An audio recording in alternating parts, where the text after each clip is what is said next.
महापालिकेच्या निवडणुकीत भाजप स्वबळावर लढत आहे. 78 जागांवर उमेदवार उभे केले असल्याचा दावा करत आहेत.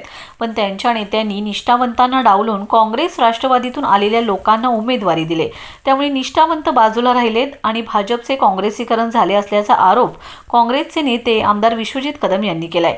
तर भाजपच्या फौज विरोधात मी, खासदार विशाल पाटील व आमदार जयंत पाटील हम तीनों ही काफी है असा टोला आमदार विश्वजित कदम यांनी लगावलाय.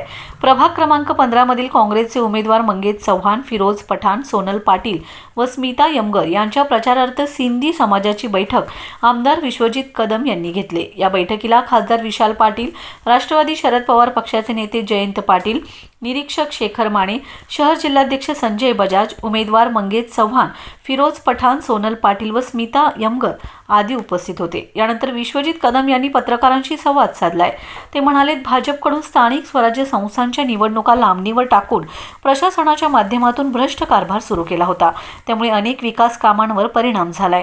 आता भाजपला सत्तेतून बाहेर काढण्याची वेळ आली. महापालिकेच्या निवडणुकीत भाजपकडून स्वबळाची घोषणा केली होती. आम्हाला 78 उमेदवार मिळाले नाहीत असा आरोप भाजपकडून केला जात आहे. पण भाजपने स्वबळावर हे 78 उमेदवार उभे केले नाहीत. भाजपच्या निष्ठावंतांना उमेदवारी मिळालेली नाही. काँग्रेस, राष्ट्रवादी काँग्रेस, शरद पवार पक्षाकडून मिळालेले आयते उमेदवार यांनी निवडणुकीत उभे केलेत. त्यामुळे भाजपचे काँग्रेसीकरण झाले असल्याचा आरोप आमदार विश्वजित कदम यांनी केलाय. भाजपच्या प्रचारासाठी मुख्यमंत्री आले होते.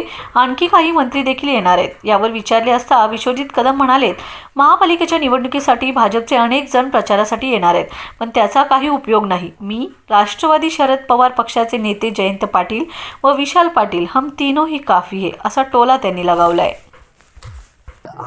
सांगली महानगरपालिकेची निवडणूक जी आहे ती सांगली, कुपवाड, मिरज या शहरातल्या नागरिकांची, लोकांची निवडणूक काँग्रेस आणि महाविकास आघाडीसाठी लोकांनी हातात घेतलेली आहे.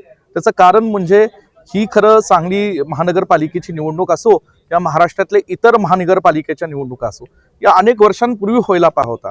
5 वर्षाची कार्यकिर्दी अनेक 3-4 वर्षापूर्वी संपली होती. पण जाणीवपूर्वक राज्य सरकारने, या महायुतीच्या सरकारने प्रशासक नेमले आणि प्रशासकाच्या माध्यमातून तिथे त्या शहरामध्ये मोठमोठे ठेके काढून, अनेक मोठमोठे टेंडर काढून भ्रष्टाचाराचा उत्माद त्यांनी केलेला आहे. हे लोकांना आता कळलेलं आहे. विकास तर काय झाला नाही, विकास रखडला गेला. सांगलीतही तसंच आज अवस्था झालेली आहे. लोक अनेक मूलभूत प्रश्नांपासून वंचित आहेत आणि जे लोकशाहीने नगरसेवक निवडून देऊन त्यांच्या प्रभागाचा आवाज उठवण्याचं काम महानगरपालिकेमध्ये दिलेला होता, तो हेरल्यापासून लोक नाराज आहेत. आणि म्हणून महाविकास आघाडीमध्ये आज जयंत पाटील साहेब, विशालजी पाटील असतील, विश्वजित कदम असतील, आम्ही तिघच त्यांच्या राज्याच्या नेत्यांना काफी आहे. हम तिन्ही काफी आहे असं मी म्हणेल. आमचे कार्यकर्ते काफी आहे. भाजपाकडून आता महापालिकेमध्ये वेगवेगळे प्रकार अवलंबले जात आहेत. कार्यकर्त्यांना दमदाटी असेल का, पण घडतायत, धमक्या देण्याचे प्रकार घडतायत, तरी निवडणुका बिनविरोध करण्यासाठी प्रयत्न झाले. हे बघा, दमदाटी करण्याचा प्रयत्न महाराष्ट्राच्या, देशाच्या इतिहासामध्ये अनेक जणांनी केला, पण तो टिकला नाही. आणि सांगलीवर तर दमदाटी हा प्रकार चालतच नाही. आणि म्हणून सत्तेचा गैरवापर कुणीही अशा लोकशाहीच्या निवडणुकीमध्ये करू नये. माणसं एकदा खवळली तर सत्तेवरनं बाहेर काढण्याची ताकद लोकशाहीच्या पद्धतीने सर्वसामान्य लोकांच्या हातामध्ये दिलेली आहे. आणि म्हणून हे दमदाटी सांगलीमध्ये चालणार नाही. आम्ही त्याला सक्षम आहोत प्रत्युत्तर द्यायला, पण ती वेळ येऊ नये. मला एवढंच म्हणायचं, निवडणूक लोकशाही पद्धतीने, शांत पद्धतीने व्हावी.